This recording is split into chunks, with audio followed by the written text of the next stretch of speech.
मैंने चादर ली और कमरे से बाहर आ गई। मम्मी आज फिर से मालकिन के कमरे में मालकिन के साथ थी।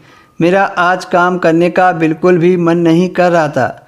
मैंने सोचा आखिर यह मालकिन मेरी माँ से कमरे में कौन सा काम करवाती हैं जिससे इनको इतना पसीना आता है। और जब भी मेरी माँ मालकिन के साथ कमरे में जाती थी तो 3-4 घंटे तक कमरे में बंद रहती थी। ऐसा कौन सा काम था? मैं इस चीज़ को बहुत गहराई से सोच रही थी। आज मैंने घर की सफाई दिल से नहीं की थी, बस थोड़ा सा ही काम किया था और मालकिन के दरवाजे के पास जाकर खड़ी हो गई थी और दाएं बाएं देखा, शायद मुझे खिड़की नज़र आ जाए जिससे मैं अंदर झांक कर देख सकूं कि मम्मी ऐसा क्या काम करती हैं कि वो इतना थक जाती हैं। फिर अचानक मेरी नज़र दरवाजे के होल पर पड़ी। मैंने उस होल से अंदर देखा लेकिन मुझे कुछ दिखाई नहीं दिया क्योंकि अंदर कमरे की लाइट बंद थी। बस एक नाइट बल्ब जल रहा था। कमरे में हर जगह अंधेरा था, इसलिए मुझे ठीक से कुछ भी नज़र नहीं आ रहा था। बस कमरे के सामने खिड़की नज़र आ रही थी। मुझे बड़ा अजीब सा लग रहा था कि कमरे में लाइट भी नहीं जल रही है तो मेरी माँ काम कैसे करती होंगी, और जब काम नहीं करती तो उनके चेहरे पर पसीना क्यों होता है।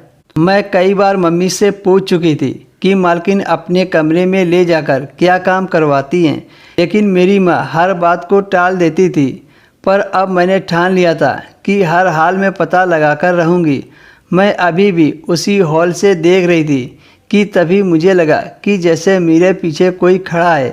तभी किसी ने मेरे कंधे पर हाथ रखा। मैं बुरी तरह हड़बड़ा गई और सट से पीछे मुड़कर देखा तो सामने एक नौजवान लड़का था।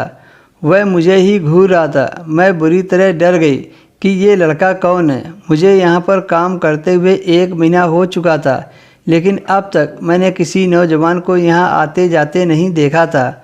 उस लड़के के हाथ में एक बैग था। वह मुझे तिरछी नज़रों से देख रहा था और ज़ोर की आवाज़ में बोला, ऐ लड़की, मेरी माँ के कमरे में क्या ताका झाका कर रही है। मुझे तो ऐसा लग रहा था कि जैसे मेरी आवाज़ ही गले में अटक गई हो। मैंने उल्टा सीधा बोलना शुरू कर दिया। मुझे तो कुछ समझ में नहीं आ रहा था कि मैं क्या जवाब दूं। मैं चुप हो गई तो वह कहने लगा, चोर हो? मैंने कहा, नहीं, मैं चोर नहीं हूँ, मैं यहाँ पर काम करती हूँ। उसने मेरी बात सुनकर अपना बैग नीचे रख दिया और सामने पड़े सोफे पर बैठ गया और मुझे अपने पास बुलाया। फिर उसने मुझे अपने साथ सोफे पर बैठा लिया और मेरे कंधे पर रखते हुए कहा,